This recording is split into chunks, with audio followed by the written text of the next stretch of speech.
یہ نظر آ رہے ہیں اس نسل سے تعلق جس نے شہید ذوالفقار علی بھٹو کا زمانہ دیکھا، ان کی سیاست دیکھی، ان کا طرز حکمرانی دیکھا، عوام اور شہید ذوالفقار علی بھٹو کا رومانس دیکھا، عشق دیکھا، محبت دیکھی،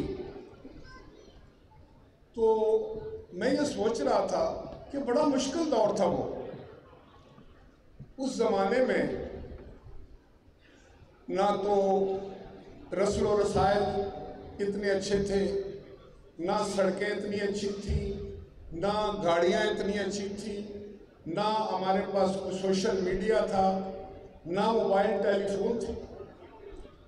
لیکن حیرت ہے کہ اس شخص کو اللہ تعالیٰ نے کتنی انرجی دی تھی کہ اب ہم اگر سوات جاتے ہیں، چترال جاتے ہیں، گلگت جاتے ہیں، تھر میں جاتے ہیں، پنجاب کے کسی دور افتادہ علاقے گاؤں میں جاتے ہیں، تو کوئی نہ کوئی بزرگ یہ ضرور کہتا ہے کہ یہاں بھی بھٹو صاحب آئے تھے، یہاں بھی بھٹو صاحب پہنچے تھے۔ یہ انداز سیاست تھا۔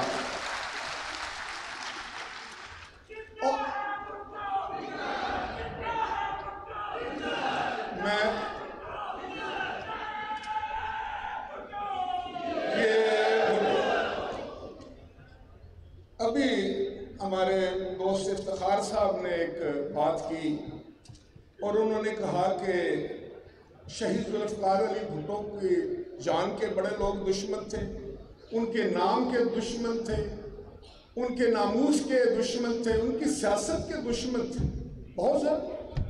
اس زمانے میں ہم بھی دیکھا کرتے تھے، میں خود اس زمانے میں فرسٹ ایئر سیکنڈ ایئر کا اسٹوڈنٹ تھا، اور میرا تعلق اس وقت سانگڑ سے تھا، اور افتخار صاحب نے وہ سانگڑ جس وقت حملے کی بات کی تو میں وہاں موجود تھا۔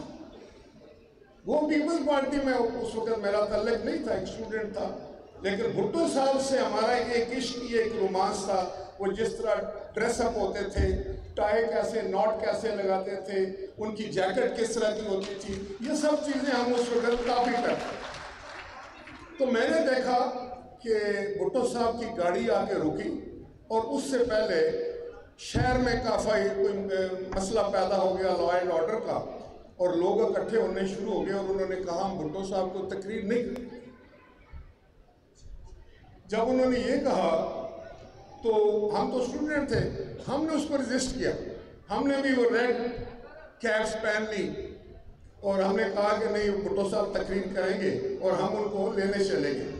بھٹو صاحب کی گاڑی رکتی ہے، ایئر کنڈیشن گاڑیاں نہیں ہوتی تھی اس وقت، انہوں نے شیشہ نیچے کیا ہوا ہے، اور سرمئی رنگ کا شلوار قمیض پہنے ہوئے ہے، اور ان کے یہ جو بازو کے بٹن تھے یہ کھلے ہوئے، اور ڈپٹی کمشنر گیا ان کے پاس، اور اس نے کہا جناب بھٹو صاحب شہر میں بڑا لا اینڈ آرڈر کا مسئلہ ہے، اور میرے پاس اتنی اسٹرینتھ نہیں ہے، پولیس نہیں ہے، تو میں نے حیدرآباد کہا ہے تو آپ چلیں جھول ایک جگہ ہے وہاں ریسٹ ہاؤس میں آپ رکیں، اور جب پولیس زیادہ ہو جائے گی، رینجرز آ جائیں گی، پھر ہم آپ کو لے کر جلسہ گاہ میں جائیں۔ اب میں بالکل قریب کھڑا دیکھ رہا ہوں، اور میرا دل کہہ رہا ہے کہ بھٹو صاحب اس کی بات نہ مانیں۔ میں تو ایک نوجوان تھا، اور میرا جو ہیروئزم سے محبت کرنے کا تقاضا تھا وہ یہ تھا کہ بھٹو صاحب اس کو نہ کرتے۔ بھٹو صاحب نے ایک دم دروازہ کھولا اور ڈپٹی کمشنر پیچھے ہٹا گیا، اور بھٹو صاحب نے کہا کہ نو، میں اپنے لوگوں کے پاس جاؤں۔ اور وہ وقت تھا کہ میں پیپلز پارٹی میں تھا، اور میرے جیسے کئی نوجوان اس وقت پیپلز پارٹی کو جوائن کر گئے۔ بھٹو صاحب کی جو بہادری، جو جرأت، ان کا جو طریقہ کار تھا، ہر جگہ پہنچنے کا جو ان کا نظام تھا، اور وہ جو بات کرتے تھے لوگ اس کو سچ مانتے تھے۔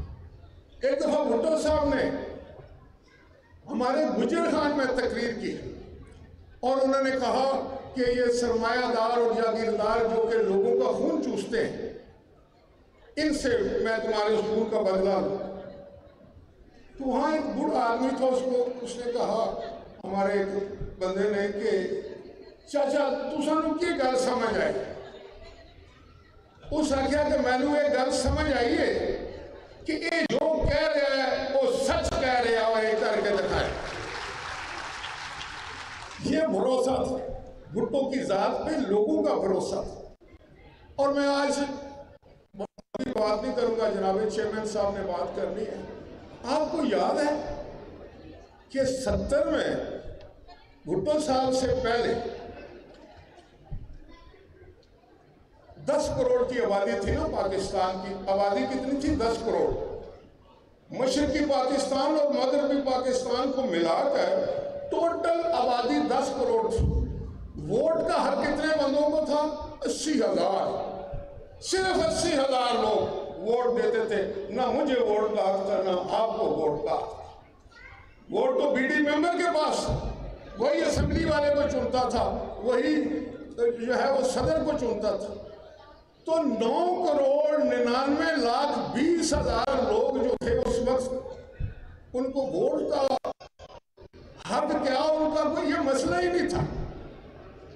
یہ شہید ذوالفقار علی بھٹو نے کہا کہ اگر کوئی غریب ترین انسان ہے, کوئی چھاوڑی والا ہے یا کوئی کارخانے دار ہے, کوئی غلام ہے یا بادشاہ ہے, ووٹ سب کی برابر ہے. یہ تھا 180 ڈگری کا ٹرن جو انہوں نے سیاست کو دے دیا, اور اس نے ناممکن کو ممکن کر دکھا. 7 سال میں وہ اتنے کارنامے کر گئے کہ مجھے کئی گھنٹے میں اگر بولتا رہوں تو وہ مکمل نہیں ہوگی. پھر کیا ہوا؟ پھر کیا جرم کر دیا ذوالفقار علی بھٹو نے کہ اس کو پھانسی کا پھندے پر چڑھا دیا. جس نے لوگوں کو ووٹ کا حق دیا, عزت دی, ان کو بات کرنا سکھایا, ان کو جینا مرنا سکھایا, اس کا جرم کیا تھا؟ یہ سوال ہے. اس ریفرنس کے فیصلہ ہونے کے بعد بھی یہ سوال ہے, اور یہ سوال رہے گا قیامت تک, جب تک ہم خود, ہم میں سے ہر شخص, ہر پاکستانی, خواہ اس کا تعلق کسی سیاسی جماعت سے ہو, کسی مکتبہ فکر سے ہو, جب تک اس سوال کا جواب اپنے اندر نہیں ڈھونڈے گا, اس وقت تک میں سمجھتا ہوں کہ یہ کہانی جو ہے ادھوری رہے گی. آج وقت کا تقاضا یہ ہے, یہ میں بھی خراج تحسین پیش کرتا ہوں جناب آصف علی زرداری صاحب, جناب چیئرمین بلاول بھٹو زرداری صاحب, جنہوں نے اس ریفرنس کا فیصلہ کرنا ہے. اب ریفرنس کا فیصلہ کیوں ہوا کہ جناب آصف علی زرداری قصر صدارت میں تھے, ہی واز پریزیڈنٹ. آج بھی اگر ہمیں عوام کے لیے حقوق چاہیے, ان کی زندگی میں تبدیلی چاہیے, ان کے لیے بہتری کا سوچنا چاہتے ہیں, تو ہمیں سب سے پہلے, میں پیپلز پارٹی سے یہ مخاطب ہوں کہ ہمیں آرگنائز ہونا پڑے گا. ہمیں یہ چھوٹی چھوٹی باتوں کو ختم کر کے ایک بڑے مقصد کے لیے, جس طرح شہید ذوالفقار علی بھٹو نے جان دے دی, بے نظیر بھٹو نے اپنی جانوں کی قربانی دے دی, تو ہم چھوٹے چھوٹے معاملات اپنے ذہنوں سے اگر نہ نکالیں گے تو بہت بڑی زیادتی ہوگی اس ملک کے ساتھ, اس ملک کے عوام کے ساتھ. آج بھی اگر کوئی جماعت ہے, آج بھی اگر کوئی جماعت ہے, جیسے گنڈا محبوب صاحب نے فرمایا, تو وہ پاکستان پیپلز پارٹی ہے, جو پاکستان کو عظمتوں پہ لے جا سکتی ہے, جو غریب کے ساتھ کھڑی ہو سکتی ہے, جو معاملات کو سمجھتی ہے. آپ نے کسان کی بات کی ہے, 2008 میں ہماری حکومت بنی, ملک میں آٹا نہیں تھا, تو ہم لوگ کروڑوں ڈالر کی باہر سے گندم منگاتے تھے, 3.5 ملین میٹرک ٹن. ایک شخص آصف علی زرداری کی جو فراست تھی, جو ذہن تھا, انہوں نے کہا کہ بھائی اپنے کاشتکار کو کیوں نہیں دیتے پیسے, دوسرے ملکوں سے کیوں منگواتے ہو. انہوں نے 400, اس وقت 400 روپے مانگ تھی, انہوں نے کہا کہ اس کو 1000 کر دو, 900 شاید کر دی گئی. تو آپ نے دیکھا کہ ایک سال میں اتنی گندم پیدا ہوئی کہ ہمارے پاس رکھنے کی جگہ نہیں تھی, جو ہم امپورٹ کرتے تھے ہم ایکسپورٹ کرنے لگے. یہ طریقہ ہے فوڈ سیکیورٹی لانے کا. اور مجھے یقین ہے کہ یہ جتنے چیلنجز ہیں پاکستان کو، خواہ وہ معاشی ہیں، خواہ وہ سماجی ہیں، خواہ کسی شکل میں ہیں، انشاءاللہ تعالی پاکستان پیپلز پارٹی چیئرمین بلاول بھٹو زرداری صاحب کی قیادت میں ان کو حل کرنے کی سکت رکھتی ہے، صلاحیت رکھتی ہے۔ اور آخر میں میڈیا کے بڑے نامور لوگ یہاں پر بیٹھے ہیں اور بڑے وکلاء میں سے بڑے عالم فاضل اور بڑے لوگ بیٹھے، میں آپ سے گزارش کرنا چاہتا ہوں، پیپلز پارٹی کو آپ کی ضرورت ہے، ہمیں آپ سے ملنا ہے، آپ کے ساتھ بیٹھنا ہے، آپ سے مشورہ لینا ہے۔